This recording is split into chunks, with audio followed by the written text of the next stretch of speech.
Bonjour, je suis Timothée Berton, fondateur de l'application de prière YouPray et coproducteur du podcast « Il était une fois la Bible ». Je vous invite à nous retrouver dès aujourd'hui pour vivre notre retraite de l'Avent 2025. Chaque jour, avec frère Olivier, ancien père abbé de Cîteaux, le philosophe Fabrice Adjadj, père Simon de Viollet, fondateur de la chaîne Catholande, sœur Marie-Anne Leroux ou encore la communauté de Thésée, nous vous proposons un accompagnement pour contempler le grand mystère de l'incarnation. Et pour les enfants, un calendrier de l'Avent à l'école de Saint-François d'Assise avec une histoire par jour. Téléchargez dès maintenant l'application YouPray et découvrez des milliers de contenus audio inspirants pour nourrir votre vie spirituelle.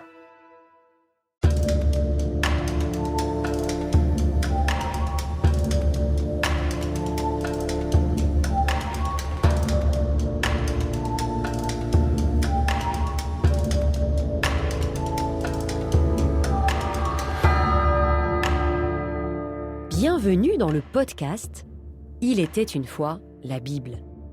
Ce podcast est la rencontre de deux passions. YouPray, l'application audio qui accompagne votre vie spirituelle quotidienne, et Bibliapédia, l'association qui cherche à faire connaître et aimer la Bible. Ensemble, nous avons conçu ce podcast inédit qui vous raconte, épisode après épisode, le livre le plus vendu au monde, avant même Harry Potter. Livre de Ruth, Ruth et Boz. Dans l'épisode précédent, nous avons ouvert avec soulagement le livre de Ruth et lu le premier chapitre. À l'opposé des histoires catastrophiques du livre des juges, nous y avons rencontré une Moabite incroyable, Ruth. Il fallait oser faire d'une païenne issue d'un peuple détesté une des héroïnes de la Bible. On voit bien là que la Bible est l'histoire du salut de tous les hommes et non la légende dorée du seul peuple d'Israël.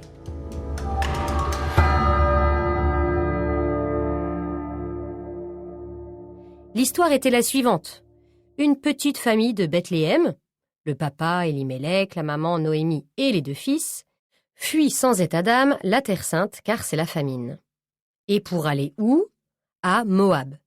C'est comme si, de nos jours, une famille ukrainienne fuyait en Russie. Les fils d'Élimélec se marient avec des Moabites. 10 ans plus tard, les 3 hommes de la famille sont morts et Noémie apprend que la famine a cessé en Israël. Elle s'apprête donc à rentrer au pays et fait ses adieux à ses belles-filles. Mais Ruth, l'une des deux, refuse tout net de la quitter et à cette réaction magnifique « Où tu iras, j'irai, où tu t'arrêteras, je m'arrêterai, ton peuple sera mon peuple et ton Dieu sera mon Dieu, où tu mourras, je mourrai. » Cette femme, Ruth, que tout sépare de sa belle-mère, décide pourtant de la suivre par fidélité humaine et parfois religieuse. Nous découvrons aujourd'hui le chapitre 2 du livre de Ruth. Il raconte l'installation des 2 femmes en terre promise grâce à la générosité inattendue d'un homme.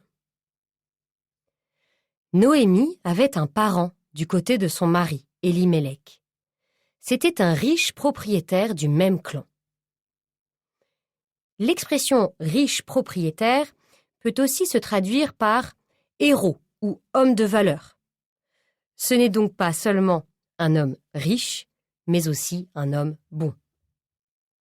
Il s'appelait Boz, c'est-à-dire en lui la force.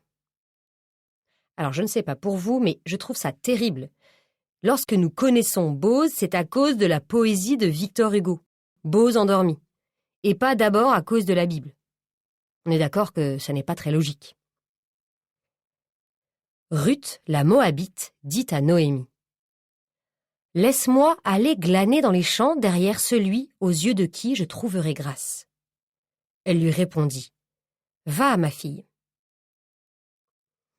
Si on fermait un peu les yeux, on pourrait imaginer le vent dans les arbres, l'odeur de l'orge, le soleil qui brille. On dirait que la Bible veut nous faire voyager. En fait, désolé de vous décevoir, ça n'est pas du tout le cas. D'abord, à l'époque, c'était ce que tout le monde connaissait. Donc on ne trouvait pas ça charmant ou dépaysant. Mais surtout, le dialogue que nous venons de lire est en fait un débat juridique. C'est-à-dire une discussion entre spécialistes de la loi. Plutôt inattendu, non? Rappelons-nous que quand les Juifs veulent réfléchir, ils le font sous forme de petites histoires. Nous allons découvrir que le livre de Ruth est entièrement consacré à ces discussions. Que dit en effet la loi, c'est-à-dire la Torah, à propos du glanage? Elle dit « Lorsque vous moissonnerez vos terres, tu ne ramasseras pas les glanures de ta moisson. Tu les laisseras aux pauvres et à l'immigré. Je suis le Seigneur, votre Dieu. » Ce passage est dans le Lévitique, au chapitre 19, versets 9 et 10. On a un autre passage dans le Deutéronome, au chapitre 24, versets 19 à 22. Écoutez. « Lorsque tu feras ta moisson, si tu oublies une gerbe dans ton champ, tu ne retourneras pas la chercher. Laisse-la pour l'immigré, l'orphelin et la veuve, afin que le Seigneur ton Dieu te bénisse dans tous tes travaux. Souviens-toi que tu as été esclave au pays d'Égypte. Voilà pourquoi je te donne ce commandement. » Et oui, le glanage est réservé aux pauvres et aux immigrés, à l'orphelin et à la veuve. Pour autant, il ne faut pas exagérer. Une ennemie comme une Moabite ne peut pas profiter de cette loi. C'est pour ça que Ruth demande à sa belle-mère l'autorisation d'aller glaner. En le faisant, elle va enfreindre la loi, ou plus exactement, aller plus loin que ce qui est écrit dans la loi. Elle explique même ce qui est nécessaire pour aller plus loin que la loi, trouver grâce aux yeux de quelqu'un. Le mot « grâce » signifie que ce n'est plus seulement la loi qui autorise, mais le cœur. Ruth partit donc glaner dans les champs derrière les moissonneurs. Elle se trouva par bonheur dans un champ appartenant à Boz. Le mot hébreu mis pour bonheur est le même que celui qu'avait employé Éliézer, le serviteur d'Abraham, envoyé en mission pour trouver une femme pour Isaac, quand il priait ainsi. Souvenez-vous, Genèse chapitre 24. « Seigneur, Dieu de mon maître Abraham, permets-moi de faire aujourd'hui une heureuse rencontre. » Il ne s'agit donc évidemment pas de hasard, mais de la main de Dieu qui guide les événements. Et voici que Boz arriva de Bethléem. Il dit au moissonneur, « Le Seigneur soit avec vous. » Et ceux-ci lui répondirent, « Que le Seigneur te bénisse. » Tiens, c'est ce que les chrétiens disent à la messe. En fait, c'est plutôt le contraire. La messe a repris une formule de salutation habituelle dans la Bible. Boz demanda à son serviteur, le chef des moissonneurs, « À qui appartient cette jeune femme ?» Alors voici encore une question qui fait penser à l'histoire d'Éliézer. Quand il a rencontré Rebecca, il lui a demandé « De qui es-tu la fille ?» Genèse, chapitre 24, verset 23. Celui-ci lui répondit « Cette jeune femme est une Moabite. Elle est revenue avec Noémie des champs de Moab. Elle a dit « Laisse-moi glaner et ramasser ce qui tombe des gerbes derrière les moissonneurs. » Depuis qu'elle est arrivée, elle est restée debout. C'est à peine si elle s'est reposée. Le chef des moissonneurs a donc fait grâce à Ruth. Mais que va en penser Boz, qui est véritablement le patron? Boz dit à Ruth, « Tu m'entends bien, ma fille? Ne va pas glaner dans un autre champ, mais attache-toi au pas de mes servantes. Si tu as soif, va boire aux cruches ce que les serviteurs auront puisé. » Miracle, Boz a osé dépasser la loi. C'est un homme de valeur qui regarde le cœur et pas seulement l'apparence extérieure. Cette Moabite, il l'appelle « ma fille », comme le fait déjà Noémie. Il l'autorise à s'approprier en quelque sorte ce champ, à faire partie du groupe des servantes, à être servie par les serviteurs israélites, elle, qui est une Moabite. Voilà comment celui ou celle, on ne sait pas, qui a écrit l'histoire de Ruth, pense qu'il faut appliquer la loi. Avec générosité, avec le cœur. Et pourquoi donc? Eh bien, ça va venir. Il suffit de lire la suite de l'histoire pour avoir la réponse.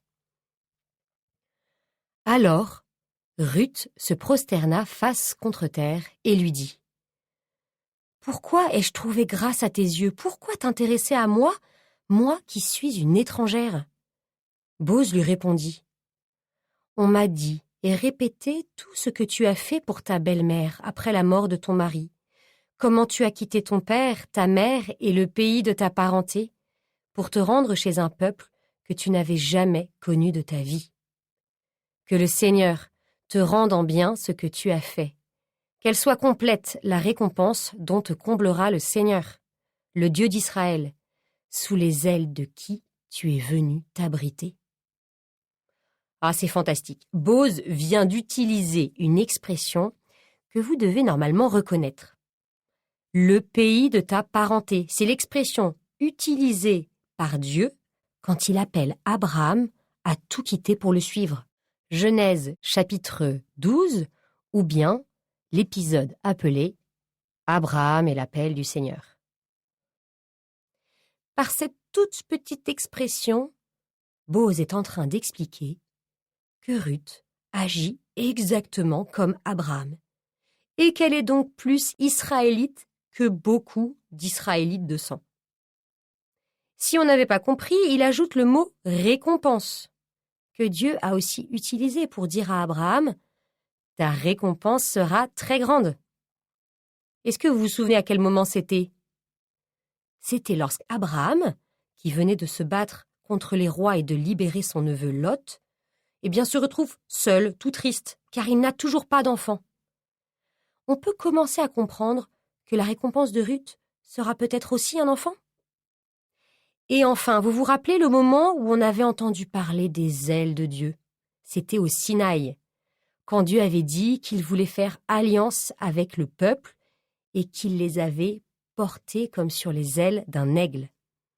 Exode, chapitre 19, verset 6, si vous voulez retourner lire ce passage.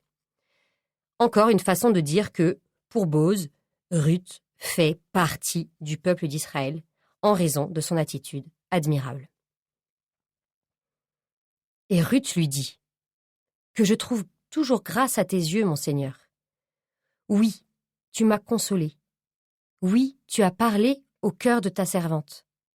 À moi qui ne suis même pas comme l'une de tes servantes. » Au moment du repas, Bose lui dit : « Approche-toi, mange de ce pain, trempe ton morceau dans la vinaigrette. » Elle s'assit à côté des moissonneurs, et Bose lui passa des épis grillés. Elle mangea, fut rassasiée et garda le reste. Alors, elle se leva pour aller glaner, et Bose donna cet ordre à ses serviteurs. « Qu'elle glane aussi entre les gerbes, ne la rabrouez pas, et laissez même tomber des épis débrassés. Abandonnez-les, elle glanera, ne la tracassez pas. » On a l'impression que, maintenant que Bose a osé dépasser la loi, il n'arrive plus à s'arrêter. C'est comme s'il avait découvert au fond de lui une réserve énorme de générosité. Elle glana dans le champ jusqu'au soir. Puis, elle égrena ce qu'elle avait glané. Elle avait recueilli une 40aine de mesures d'orge. Alors, pour information, 40 mesures d'orge, c'est beaucoup, à peu près 40 kilos. L'énergie de Ruth, mais aussi la générosité de Bose, se voit en fait dans cette énorme récolte. Elle l'emporta et revint en ville. Elle montra à sa belle-mère ce qu'elle avait glané. Ce qu'elle avait gardé après s'être rassasiée, elle le sortit aussi pour le lui donner. L'attention que Ruth a pour Noémie se voit dans les détails.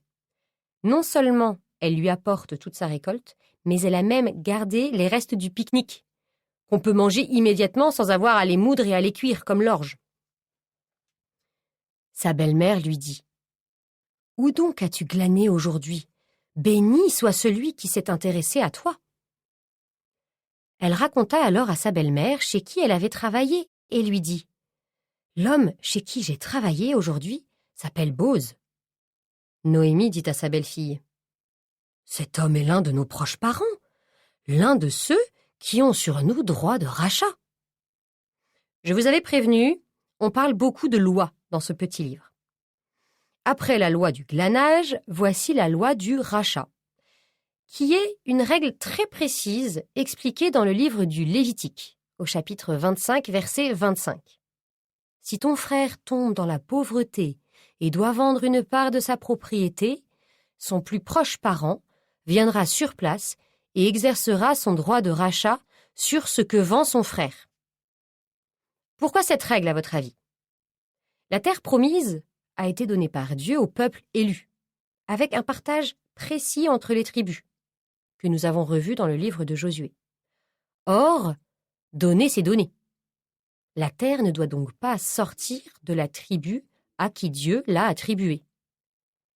C'est pourquoi elle ne peut être rachetée que par quelqu'un de la famille.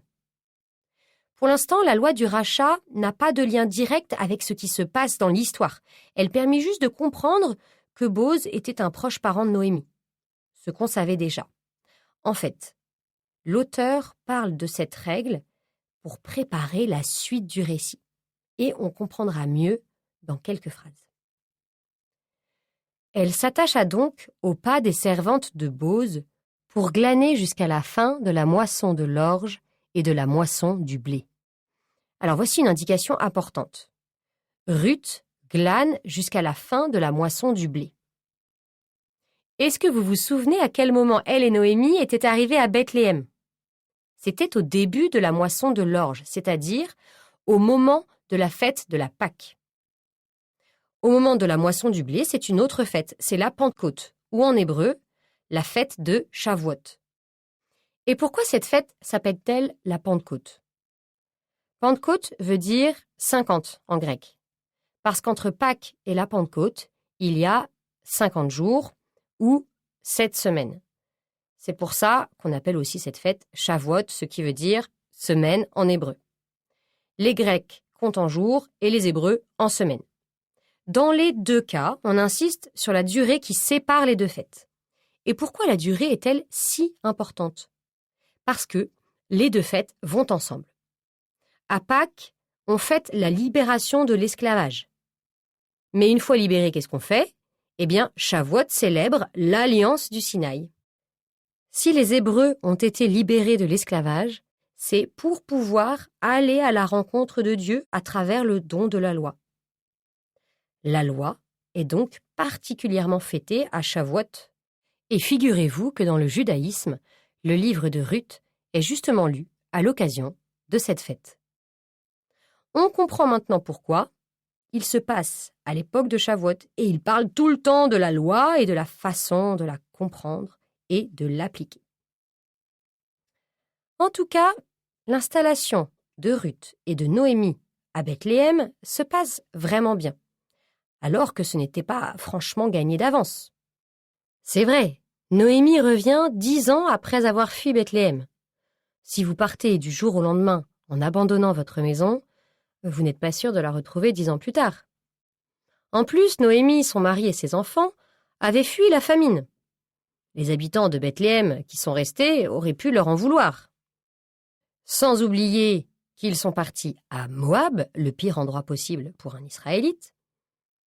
Et pour couronner le tout, Noémie revient avec une femme moabite et cette femme est sa belle-fille. Ce qui veut dire qu'un mariage a été conclu dans la tribu de Juda avec une femme païenne. Ah oui, et puis j'oublie, Noémie et Ruth reviennent et sont 2 femmes seules. Et à cette époque, il était très difficile à des femmes qui n'étaient pas protégées par des hommes de se débrouiller pour vivre. Donc on se rend compte que Dieu protège ces 2 femmes. Elles ont pu retrouver une maison et de quoi se nourrir, c'est déjà beaucoup. Et Ruth habitait avec sa belle-mère. Est-ce que vivre avec sa belle-mère est normal pour une jeune femme ? Non. Normalement, une jeune femme se marie et habite avec son mari. Ruth avait pris la décision magnifique de suivre sa belle-mère. Et en plus, elle ne change pas d'avis. Tout comme Boz avait été impressionné par le dévouement de Ruth et avait eu envie de l'aider, Noémie est touchée que Ruth s'occupe si bien d'elle. Et cela lui donne envie à son tour de l'aider. Alors, comment Noémie va-t-elle remercier sa belle-fille? Comment va-t-elle aussi utiliser la loi pour que Ruth trouve sa place? Rendez-vous la semaine prochaine pour terminer ensemble cet incroyable livre qui, je ne sais pas pour vous, fait vraiment du bien après les massacres du livre des juges. Je crois que j'ai un petit côté romantique. Allez, à la semaine prochaine!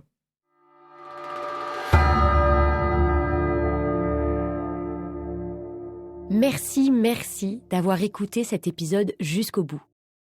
Si ce podcast vous plaît, n'hésitez pas à nous le dire en mettant le plus d'étoiles possible et à vous abonner pour être notifié du prochain épisode. À très bientôt!